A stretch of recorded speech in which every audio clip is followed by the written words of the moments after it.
बिस्मिल्लाहिर्रहमानिर्रहीम और अस्सलाम वालेकुम। 10 जनवरी और पाकिस्तान में जुमे की शाम। आज अभी तक की अहम खबरें और मेरा तज्जिया।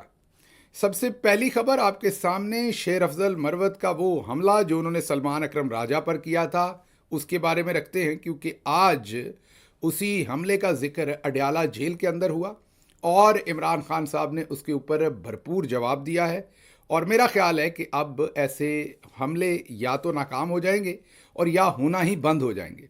बहरहाल जिनको कॉन्टेक्स्ट नहीं पता उनको पहले हम ये बता दें कि शेर अफजल मरवत साहब ने एक बयान दिया था। बयान उन्होंने ये दिया था कि अगर मुतालबात ना भी माने गए, जैसा कि पहला मुतालबा ये था कि इमरान खान साहब से मुलाकात करवाई जाए जेल में, तो उन्होंने एक बयान दिया था कि मुलाकात ना भी हुई तो तीसरी नशस्त भी होगी, चौथी भी होगी, पांचवी भी होगी, छठी भी होगी, तो ये मामला आगे चलता रहेगा। मुज़ाकरात जो है वो होना बंद नहीं होंगे। अच्छा, अमूमी तौर पर यही नून लीग की ख्वाहिश है, यही वो चाहते हैं कि इमरान खान से मुलाकात हो या ना हो, मुज़ाकरात चलते रहें। जो मेरा तज्जिया है, जो ज़ाती ओपिनियन है, मैं बार बार आपको देता रहा हूँ कि इन मुज़ाकरात से जो मिलिट्री इस्टेब्लिशमेंट है उनके ऊपर जो GSP प्लस का दबाव है इस वक्त, जो उनके ऊपर ट्रंप प्लस प्लस का दबाव है, उस सारे दबाव के अंदर उनकी ख्वाहिश भी यही है कि मुज़ाकरात का मामला लंबा चलता रहे, क्योंकि इससे उनको हासिल क्या है? उनको हासिल ये है कि अगर कोई बैरूनी कोई भी GSP प्लस है, कोई बैरूनी अदालत है, कोई बैरूनी फोरम है, वो उनको तनकीद करता है, उनसे सवाल पूछता है, तो उनके पास जवाब ये है कि जी हम तो मिलिट्री ऑर्गेनाइजेशन है, हमारा तो कोई लेना देना नहीं है, हम तो साइड पे है।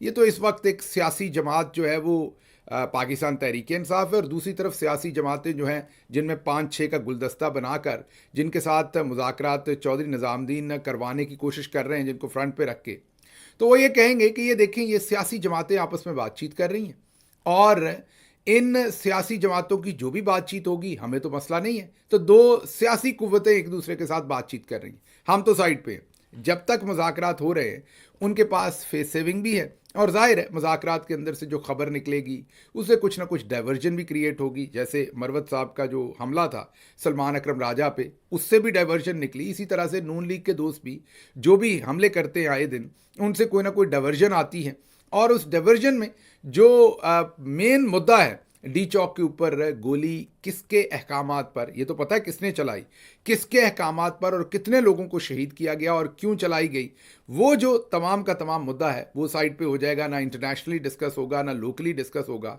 इसलिए चौधरी निज़ामुद्दीन साहब को बड़ा फ़ायदा है, जो पाकिस्तान के टॉप मिलिट्री जनरल्स हैं उनको बड़ा फ़ायदा है कि मुज़ाकरात वाला काम चलता रहे। तो शेर अफजल मरवत साहब का ये बयान था, ज़रूरी नहीं कि उन्होंने उनके कहने पर बयान दिया, लेकिन एटलीस्ट ये बयान उनको फ़ायदा दे रहा था, मिलिट्री जनरल्स को। और उनके इस बयान के बाद सलमान अकरम राजा साहब से जब टेलीविज़न पर पूछा गया कि क्या ये मुलाकात हो ना हो फिर भी मुज़ाकरात चलते रहेंगे, तो उन्होंने कहा कि शेर अफजल मरवत साहब हमारी उस नेगोशिएशन कमेटी में नहीं है और उन्हें मामलात का नहीं पता।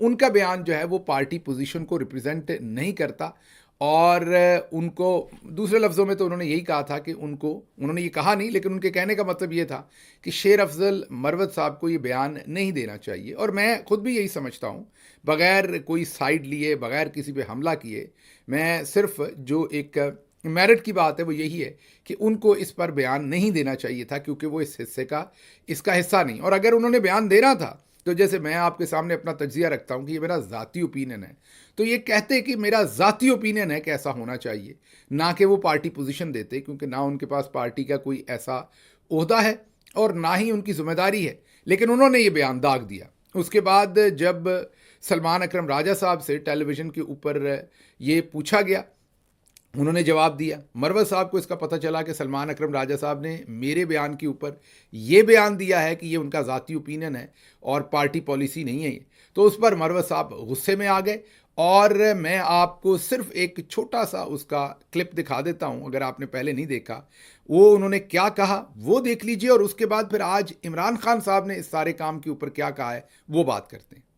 सलमान अकरम राजा साहब के लिए मैंने काफ़ी बर्दाश्त कर लिया, मैंने काफ़ी कोशिश की कि वो शायद खामोश हो जाए, लेकिन सिर्फ आप मुझे एक सवाल का जवाब दें, ये सलमान अकरम राजा साहब का पीटीआई से क्या ताल्लुक है?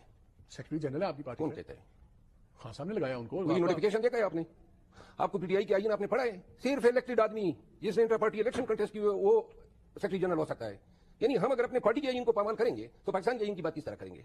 सलमान अकरम राजा का कोई नोटिफिकेशन आपने देखा है? सलमान अकरम राजा के दस्तखतों से कोई आपने कुछ देखा है? ये हजरत सेक्रेटरी जनरल बन ही नहीं सकता पीटीआई का। ये देखा आपने। अब मरवत साहब जो हैं वो गुस्से में आ गए। उन्होंने कहा कि सलमान अकरम राजा होते कौन हैं, वो तो सेक्रेटरी जनरल भी नहीं हैं और वो तो पार्टी में नए आए हैं और वो पार्टी के लगते क्या हैं, और ये तमाम बातें कही। अब विद ऑल ड्यू रिस्पेक्ट अगर देखा जाए तो शेर अफजल मरवत साहब शायद सलमान अकरम राजा से भी बाद में उस तरह से पार्टी में आए हो, क्योंकि सलमान अकरम राजा काफ़ी देर से लीगल सर्विसेज की साइड के ऊपर जो है वो चेयरमैन के साथ और पार्टी के साथ मुंसलिक थे, और चले बहुत देर नहीं तो कम अज़ कम साल डेढ़ साल से तो वो मुंसलिक ही थे। और जो शेर अफजल मरवत साहब हैं वो भी एहतरामन मैं उनके सामने भी अर्ज़ करता हूँ, वो भी हमारे ज़ाहिर है पार्टी मेंबर हैं, हमारे कुलीग हैं, उनके सामने भी मैं एहतरामन अर्ज़ करता हूँ कि आप भी 9 मई के बाद ही आए हैं।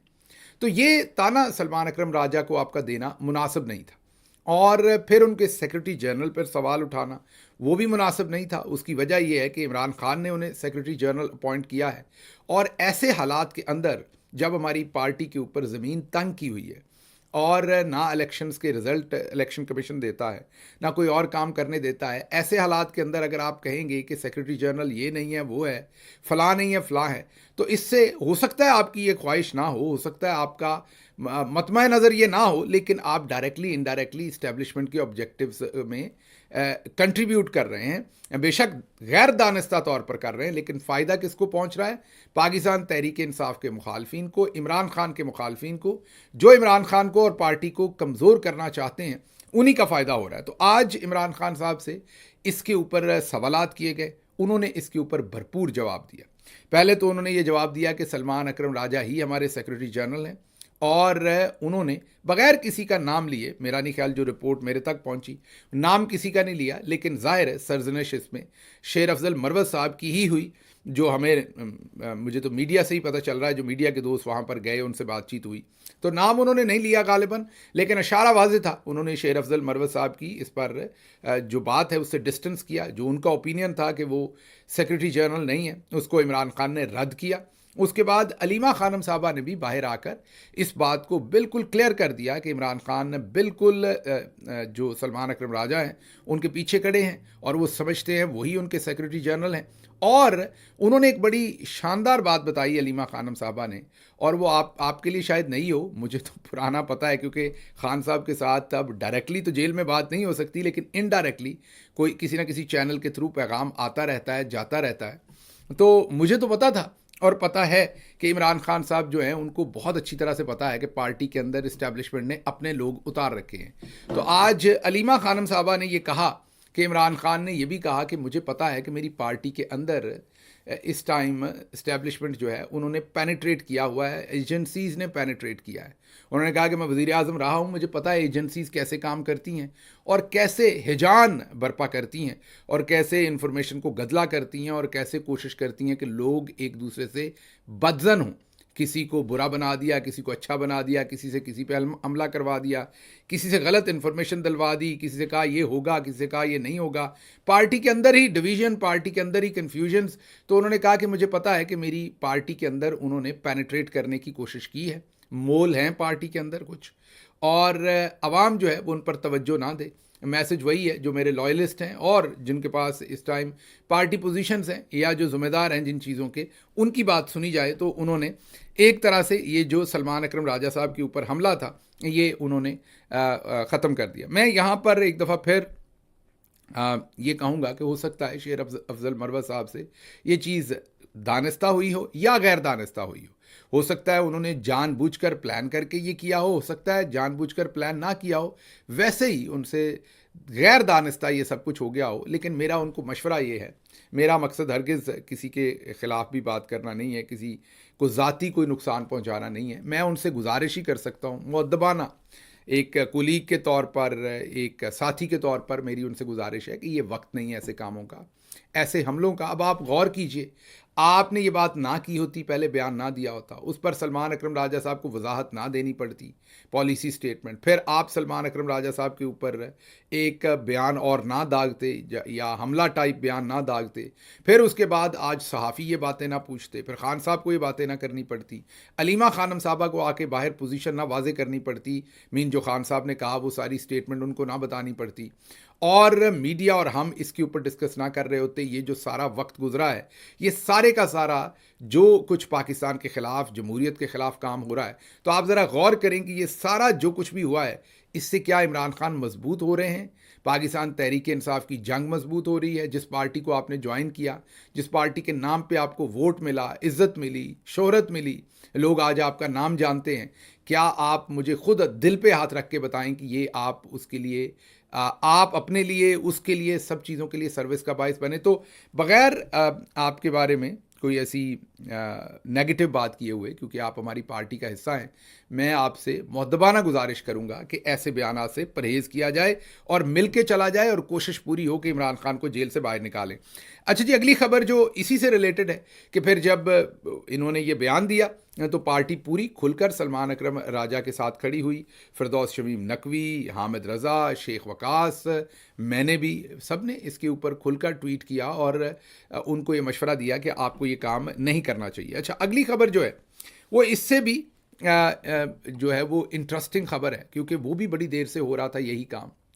वो बुशरा बीबी के ऊपर हमले थे। मैं तो वीलॉग में तकरीबन हर रोज़ ही ये जिक्र कर देता हूँ आपके सामने, क्योंकि मुझे अंदर से खबर आ रही होती है। अच्छा, अंदर सहाफ़ी होते हैं जो इनसे मिलते हैं, चौधरी निज़ामुद्दीन से मिलते हैं और चौधरी निज़ामुद्दीन अपना माइंड उनको डिस्क्लोज़ करते हैं। अच्छा, सहाफ़ी में एक एबिलिटी होती है जो असल सहाफ़ी होता है। तो ये टाउट्स है ना, जो असल सहाफ़ी होता है उसको आप बताना कुछ भी चाहें वो समझ जाता है कि आप क्या बता रहे हैं।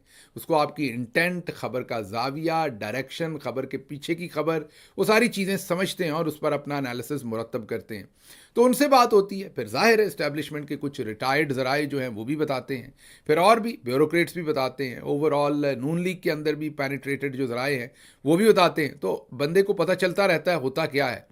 तो जो हो रहा था वो मैं आपके सामने रख रहा था कि बुशरा बीबी शदीद टारगेट पे है। मैंने ट्वीट भी किया था चंद दिन पहले कि जिस तरीके से हम सबको बुशरा बीबी का दिफा करना चाहिए था वो हमने नहीं किया। मकसद बुशरा बीबी नहीं है, मकसद तो ये है कि ये अटैक भी इमरान खान के ऊपर ही था। जब आप उनकी बेगम के बारे में फजूल बातें करेंगे और एक ऐसा एहसास दिलाएंगे कि उनके घर के अंदर से ही उनके खिलाफ साजिश हो रही है, तो इससे ज़्यादा नुकसान उन्हें आप और क्या दे सकते हैं।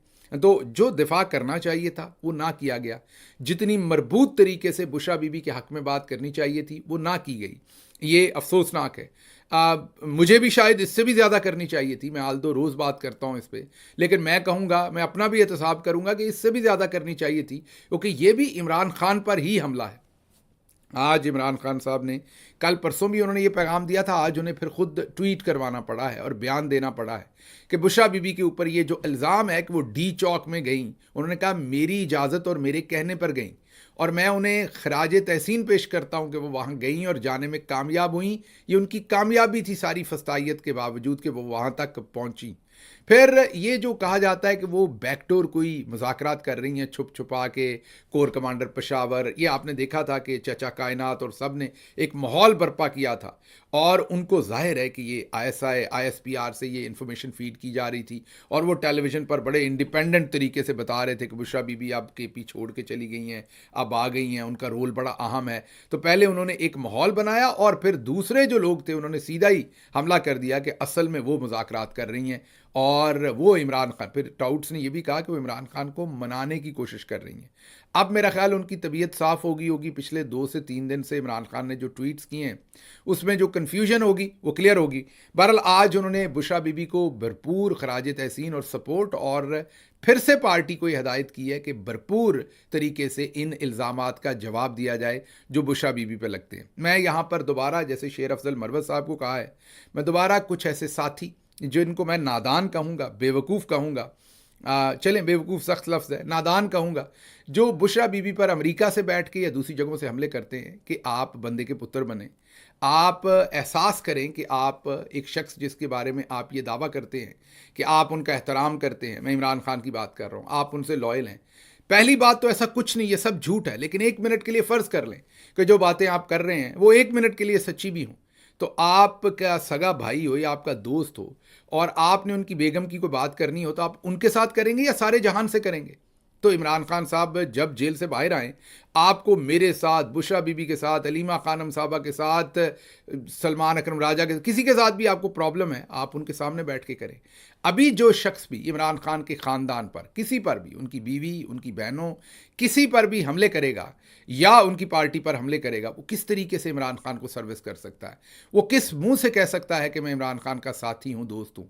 तो ये बहुत ही शर्मिंदगी की बात है, ये बहुत ही, मैं यही कह सकता हूँ कि ये काम बंद होने चाहिए। अच्छा जी, अगली खबर जो है वो इस मुझ नाचीज़ के बारे में है।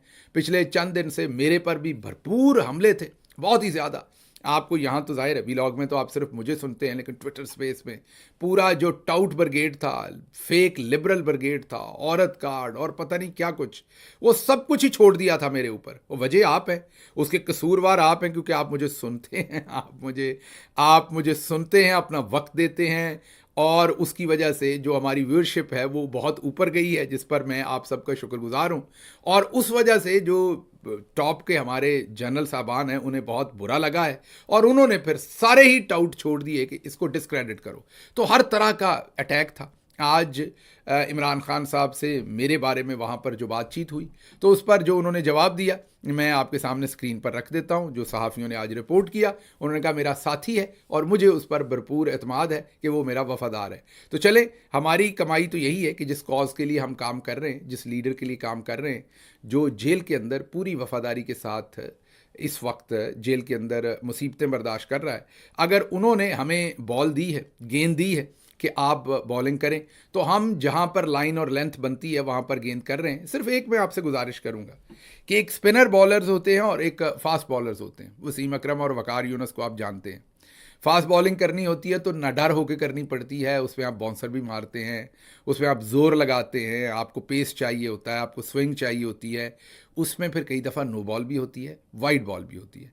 तो अगर हमसे कभी नो बॉल या वाइड बॉल हो तो वो दरगुजर किया कीजिए, क्योंकि इमरान खान कैप्टन रहे हैं, उन्हें पता है कि जो फास्ट बॉलर हैं वही नो बॉल भी करेगा और वाइड बॉल भी करेगा, क्योंकि जो बॉलिंग करेगा ही नहीं वो कहाँ से नो बॉल और वाइट बॉल करेगा। तो जो दोस्त बोलते ही नहीं हैं, जिन्होंने कोई बयानियाँ देना ही नहीं है, जो चुप चुप हैं, खामोश हैं, या कभी कभार मौसमी तौर पर बोलना है, या तब बोलना है जो बोलते हुए वो अच्छे लगें, या वो बात करनी है जिस बात में से उनका अच्छा इमेज जाए, तो बताइए उनकी वाइट बॉल और नो बॉल कब होनी है? उनका तो मामला सीधा ही रहना है। हमें भी पता है बहुत अच्छी तरह से कि किस बात को छोड़ना है। बस मैंने कल परसों ही एक ट्वीट किया था, ख्वाजा आसिफ ने बड़ी गलीज़ ज़ुबान इस्तेमाल की थी। मैं ट्विटर को देखता रहा, किसी मेन बंदे ने तब तक, किसी मेन बंदे ने, मैं किसी एक को नहीं कह रहा, सभी की बात कर रहा हूँ, किसी ने जवाब नहीं दिया था। तो मैंने फिर उसके ऊपर एक ट्वीट लिखा कि अब इसका जवाब भी मुझे ही देना पड़ना है। अब ये जो ज़ुबान लिखी हुई है, इसका जवाब जिस ज़ुबान में दूंगा तो जो पढ़ेगा, डैलस में बैठा पढ़ेगा, लंदन में बैठा पढ़ेगा, वो कहेगा यार ये प्रोफेसर है, ये बंदा किस तरह की बेहुदा ज़ुबान इस्तेमाल कर रहा है, इसको अकल करनी चाहिए। तो बताइए, जब आगे से वो ज़ुबान है तो उसका जवाब आप कैसे देंगे? और अगर आप नहीं देंगे तो फिर बाकी बहुत सारे दोस्तों की तरह, या चलें सारे नहीं, कुछ दोस्तों की तरह आप खामोश रहेंगे, क्योंकि आपने गुड कॉप बनना है। आपने सबके लिए अच्छा मुहज़्ज़ब आपने अपना इंप्रेशन रखना है। तो नुकसान किसको होगा? कॉज को, पार्टी को, लीडरशिप को। तो इसलिए आज का जो दिन था, सुबह उठा तो ये इमरान खान साहब का पैगाम या उनका ये हमारे बारे में जो ओपिनियन था कि वो पार्टी के साथ और मेरे साथ वफ़ादार है। और ये भी कुछ लोग मुझे बता रहे हैं कि उन्होंने ये भी कहा कि बाहर जो महाज संभाला हुआ है वो उन बहुत सारों से बेहतर चल रहा है जो पाकिस्तान के अंदर है। तो ये उनकी मेहरबानी है और हम इस पर यही कह सकता हूँ कि बहुत शुक्रिया अदा करते हैं। और आप सबका भी बहुत शुक्रिया जो हमें सुनते हैं और हमारे साथ जुड़े हुए हैं। अच्छा जी, अगली खबर, जो आखिरी खबर मैंने आज की आपके सामने रखनी है, वो अलीमा खानम साहबा का बयान है और उसके साथ एटॉमिक एनर्जी के जो लोग हमारे अगवा हैं उनका किस्सा है। अलीमा खानम साहबा ने ये बताया कि उनको ये धमकी मिली है कि अगर आपने इमरान खान का मैसेज बाहर आके बताना बंद ना किया और बाहर से सच जाके इमरान खान को अंदर बताना बंद ना किया, तो आपकी आर्टिफिशियल इंटेलिजेंस AI से जाली वीडियो निकाल देंगे। आपको पता है ये किस तरह की वीडियोज़ निकालते हैं, क्या धमकियाँ देते हैं। तो ये गलीज़ धमकी उनको दी गई। वो तो ज़ाहिर है इमरान खान की बहन है, वो तो बाज नहीं आने वाली, वो तो अपना काम करेंगी जो उन्होंने करना है, और उन्होंने ज़ाहिर है डट कर, उसका जवाब यही है कि उन्होंने अपना काम जारी रखा। अब दूसरी तरफ खबर ये है कि एटॉमिक एनर्जी कमीशन के 16 मुलाजमीन को मगवी कर लिया। उनमें से अब 8 गालिबन जो है उनको ऑपरेशन करके रिहा करवाया गया। उनको उनमें भी ज़ख्मी हैं, किसी के मुंह पे शायद गोली लगी है, किसी की टांग में लगी है। अब अल्लाह करे उनकी ज़िंदगियां बचें। अब देखते हैं इस सारे में, क्योंकि 16 में से 8 शायद जो हैं वो रिहा करवाए गए, बाकियों के लिए ऑपरेशन अभी तक चल रहा है। अफसोसनाक बात है। अब तालिबान ने चंद दिन पहले ही दिफाई इदारों की प्रोडक्ट्स और इंस्टॉलेशंस के ऊपर हमले करने की धमकी दी थी, और उसके बाद उन्होंने ये काम किया है। अब दूसरी तरफ एआई की वीडियो हम अलीमा खानम साहबा की बना रहे हैं। तीसरी तरफ हमारी एजेंसीज मसरूफ़ हैं नंद और भाभी की झूठी खुद साख्ता चैट बना के और उसे लीक करने में। पहले मैंने आपको बता दिया बुशरा बीबी पे कितना हमला करवाया हमारी इस्टेब्लिशमेंट ने। उसके बाद आप ज़रा गौर कीजिए कि अब अलीमा खानम साहबा के ऊपर हमला है। अब उनकी एआई की वीडियो निकालने की झूठी धमकियां हैं। पहले उनकी झूठी चैट जो है वो राणा सनाउल्लाह को बिठा के एजेंसीज ने उन्हें दी कि ये चैट है। तो मुझे बताइए कि अगर आपके पास इतना वक्त है कि आप नंद और भावज की जो चैट है उसका झूठी चैट बनाएंगे, या चलें 1 मिनट के लिए मान लेते हो असल है, अज्यूम कर लें, तो फिर भी आपको क्या शर्मिंदगी नहीं होती कि हमारी एजेंसियां ये काम कर रही हैं कि वो नंद और भाविज की चैट जो है वो पहले उसमें पेनिट्रेट कर रही हैं। आप यहां पर कोई औरत कार्ड वाला नहीं बोला, ये भी मैं यहां पर आपको याद करवा दूं। तो आप नंद और भाविज की चैट के अंदर पेनिट्रेट कर रहे हैं पहले, उसके बाद उसे आप लीक कर रहे हैं। मैं तो ये कहता हूं वो सब कुछ जाली बना के लीक किया गया, लेकिन 1 मिनट के लिए मान लें जाली नहीं है, तो फिर भी आपको शर्म नहीं आती कि आपका लेवल ये है। आप रिश्ते करवाने वाली माइयों के लेवल पे आ गए हुए हैं। आप वो जो मोहल्लों के अंदर चुगलियां करने वाली खाला होती है आप वो बन गए। आप एजेंसीज हैं, आपका काम ये है। तो आपको क्या दहशतगर्दों की चैट्स और यहाँ पेनिट्रेशन आपकी नहीं होती कि आपको वक्त से पहले पता चले कि ये अगवा कर लेने हमारे एटॉमिक एनर्जी। अब एटॉमिक एनर्जी कमीशन से ज़्यादा सेंसिटिव हमारा कौन सा एरिया होगा? इन एम्प्लॉयज़ से ज़्यादा सेंसिटिविटी हमारी कहाँ होगी? और तो ये बहुत ही अफसोसनाक है जो किया जा रहा है, और जिस तरीके से रिसोर्सेज जो हैं उनको इस्तेमाल किया जा रहा है, ये बहुत ही अफसोसनाक बात है। बाकी भी कुछ खबरें थी जिनके ऊपर हमने बात करनी है, लेकिन वो सुबह के व्लॉग में करेंगे। मुझे यहाँ से इजाज़त दीजिए। अल्लाह आपका हामी और नासिर हो। पाकिस्तान जिंदाबाद।